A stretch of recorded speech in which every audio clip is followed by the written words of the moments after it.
bonjour jërëjëf merci monsieur le président monsieur le ministre maa ngi lay nuyu di nuyu aussi le ministre des finances le ministre du travail di nuyu aussi donc say collaborateurs. Monsieur le ministre c'est vrai que ñu bari fii félicité nañ la encouragé nañ la ci li nga xam ni moom nga jublu di ñaan yàlla aussi yàlla defal la ndam mais dama bëggoon si je peux me le permettre ma jox la benn conseil monsieur le ministre c'est pas parce que vous avez rejoint Macky Sall que vous devez exceller dans le zèle un ministre de la République quand même dafa am lu muy incarner dans ce pays dafa war a mesurer son langage monsieur le ministre conseil boobu laa la bëgg jox souvent dañuy wax ne les transhumants sont plus virils que ceux qui ont créé les partis à la première heure. Vous avez insulté un homme politique ici publiquement en tant que ministre de la République, en l'occurrence le président Ousmane Sonko taxaw publiquement ne moo am jabar am ay doom nga taxaw ne dañ ko war a xarafalaat. Monsieur le ministre, mets-toi à sa place tey nga nekkoon Ousmane Sonko ñu wax ko ci say waajur du la neex saaga baaxul moytu ko c'est le conseil que j'avais à vous donner di ngeen ci ba du ba sonde mais bu soobee yàlla li ñu bëgg a wax nañ ko wax. Le reste monsieur le ministre parce que Macky Sall jaru ko dara àdduna jaru ko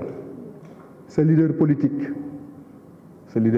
le président Idriss Seck moo taxaw publiquement fii wax ne waxu Macky Sall mu ne kàddu Macky Sall laalo la ku ci jafandiku barastiku président Idriss Seck moo ko wax comme nag kàddu Macky Sall laalo la te ku ci jafandiku barastiku kon def ci nànk. Monsieur le ministre, je viens à autre chose toujours par rapport à li nga xam ni def nga ko ci sa ministère. Le 9 novembre 2022 da nga génn benn décision portant nomination du chef du service régional des sports de Kaolack nga jël madame Khady Diène Gaye mu nekk inspecteur de l'éducation populaire et de la jeunesse et des sports nga yóbbu ko Kaolack nee nga dans le cadre d'un redéploiement bi moom rek la concerné parce que da nga ko jëlee Dakar yóbbu ko Kaolack jëlee ki nekkoon Kaolack yóbbu ko Thiès jëlee ki nekkoon Thiès yóbbu ko Ndakaaru nee nga da ngay redéployer tout simplement monsieur le ministre ça je le dis et je l'assume parce que madame Khady Diène Gaye est la commissaire au sport au niveau du mouvement des cadres de PASTEF nga bëgg ko punir ngay sànni ko Kaolack ñi fiy wax ay violence sur les femmes mais c'est une forme de violence morale que vous avez exercée sur une femme en pleine année scolaire début année scolaire nga tàqali ko njabootam nga yóbbu ko Kaolack ay doomam di jàngee Ndakaaru ces enfants sont là amuñu ku leen toppatoo et ils se sont déjà inscrits ici ça c'est une forme de violence te jigéen lañ ko def et pourtant en 2004 biñ la jëlee xaw ma ICS xaw ma yóbbu la fenn vous avez crié à l'acharnement parce que da nga ni Abdoulaye Wade dafa doon déséquiser ba bàyyiwu la fi yow aussi mu jëlee la fi nga nekkoon yóbbu la feneen yow yaa ko doon kaas tey nga di ko def loolu jaru ko cette dame là ne mérite pas d'être envoyée à Kaolack sans consultation même si loolu vous n'étiez pas obligé de le faire c'est une dame ramené ko à Dakar mu liggéey pendant ce temps da ngay redéployer mais il y a des gens qui doivent partir à la retraite chez vous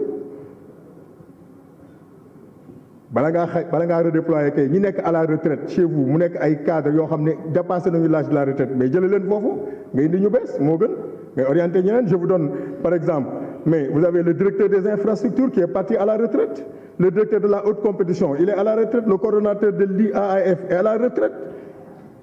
mais quand même kay bala ngaa transférer ay nit di leen yóbbu feneen mais ñi nekk à la retraite kay quand même mais ñooñu nga fi war a jëlee avant tout donc le fait de vous acharner sur cette pauvre dame ne vous grandit pas il faut nga bàyyi ko monsieur le ministre dama bëggoon poser 2 questions benn bi mooy est-ce qu'on peut arrêter les navétanes au moins pendant 2 ans ñu redéfinir les objectifs ça c'est extrêmement important parce que nawetaan yi quand même nekkatul nawetaan boo xam day dem ba mois day dem ba fekk si waat donc nawetaan nekkatul nawetaan nañ ko xoolaat. Monsieur le ministre, est-ce que vous êtes prêt à faire les évaluations des campagnes précédentes? Je parle de football. CAF, Coupe d'Afrique bi passé bi ñu jël avec brio. Est-ce que vous avez fait l'évaluation, monsieur le ministre? Est-ce que vous êtes prêt à faire l'évaluation aussi de cette précédente campagne bi nga xam ne malheureusement jóge nañ fa ak défaite mais ñu ngi féliciter les Lions di leen encourager. Ils ont fait tout ce qu'ils pouvaient, mais ce n'est pas un déshonneur que de perdre les armes à la main. Ñu ngi leen di féliciter di leen encourager. Est-ce que vous êtes prêts à faire